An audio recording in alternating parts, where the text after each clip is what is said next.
CPM এসছে কার কারণে? কে এনেছে সিপিএমটা ত্রিপুরাতে? ত্রিপুরাতে সিপিএম ছিল না, ত্রিপুরার মাটি সিপিএম এর না।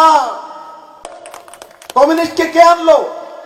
কমিউনিস্টকে মানিক সরকার এনেছে, জিতেন চৌধুরী এনেছে, এরা এনেছে, এই বাপ বেটা এনেছে, তারা এনেছে। ত্রিপুরা রাজারা প্রজাবৎসল, ত্রিপুরা রাজারা কোনোদিনই মহিলার উপর অত্যাচার করেনি। তাহলে কমিউনিস্ট কেন এলো? কমিউনিস্ট তো যেখানে অত্যাচার হয় সেখানে আসে, তো ত্রিপুরাতে তো হয়নি। ত্রিপুরাতে উনার বাবার ডিক্টাডিক্টির কারণে কমিউনিস্ট এসেছে। সুকুমার সেন কংগ্রেসের মুখ্যমন্ত্রী ছিলেন, বনমালীপুর থেকে এমএলএ ছিলেন, শাদী-শুদা করেননি, একা ব্যক্তি, ভালো মানুষ ছিলেন, ইমানদার লোক ছিলেন। তো ওনার বাপে এই ত্রিপুরার মধ্যে, আরে কত বড়, আমার মাঝে মাঝে ইয়ে হয়, 10 মাসের মুখ্যমন্ত্রী ইটারলিয়ে ভাঙ্গা খায়, আমার বাপে মুখ্যমন্ত্রী আসছে। বাপরে বাপ, কি অবস্থা! তখন এটার ভাঙ্গা খাইতে হয়।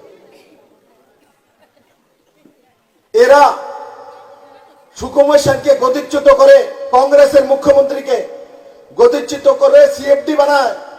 ওর পিতা সিএফডি বানিয়ে নিপেন চক্রবর্তীকে প্রথম কমিউনিস্টের নেতা, ত্রিপুরার অর্থমন্ত্রী বানায়। এরা সিপিএম কে রাস্তা দেখিয়ে ভিতরে ঢুকিয়েছে। অর্থমন্ত্রী হওয়ার পর সিপিএম শক্তিশালী হয়ে যায়। আর 1978-এর নির্বাচনে কমিউনিস্ট 56টা সিট কিভাবে পেয়েছে? এরা কংগ্রেসের মধ্যে গুড়বাজি করে এক একটা সিটে তৎকালীন সময় 2টা 3টা 4টা প্রার্থী দাঁড় করিয়েছে। কংগ্রেসের ভোট 3 ভাগ 4 ভাগ হওয়ার কারণে সামান্য ভোটের মাধ্যমে কমিউনিস্ট পার্টিরা এমএলএ চুনে সত্তাতে চলে এসেছিল।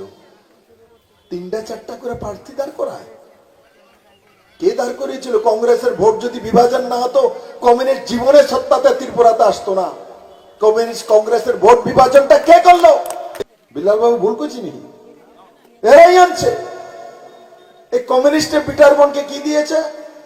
বিজেপি আইলে সব মুসলমানরা বাংলাদেশ পাঠাই দেব, এটা দিছে। পাঠাইছি নি আমি? 10,323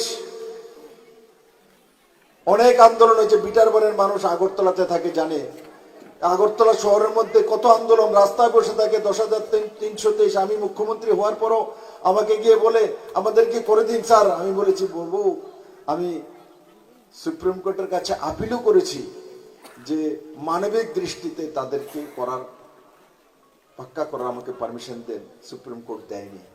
তাদেরকে চাকরি কে দিয়েছিল অবৈধভাবে? কমিউনিস্টরা, সিপিএমরা দিয়েছিল। তাদের চাকরিগুলি যাওয়ার জন্য কেসটা কে করেছিল? বিপ্লব দেব। কে করছে? এদিকে যে বিধায়ক উনি কেস করছেন, এখন যে প্রার্থী উনি কেস করছেন।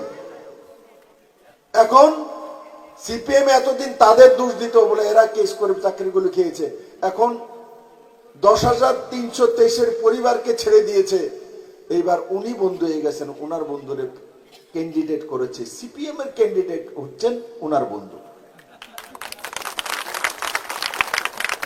এই 10,323-এর পরিবারের অভিশাপ এবার সিপিএম কংগ্রেসের বিনাশ হয়ে যাবে। কারণ কোর্টে গেল কে? কেসটা করলো কে?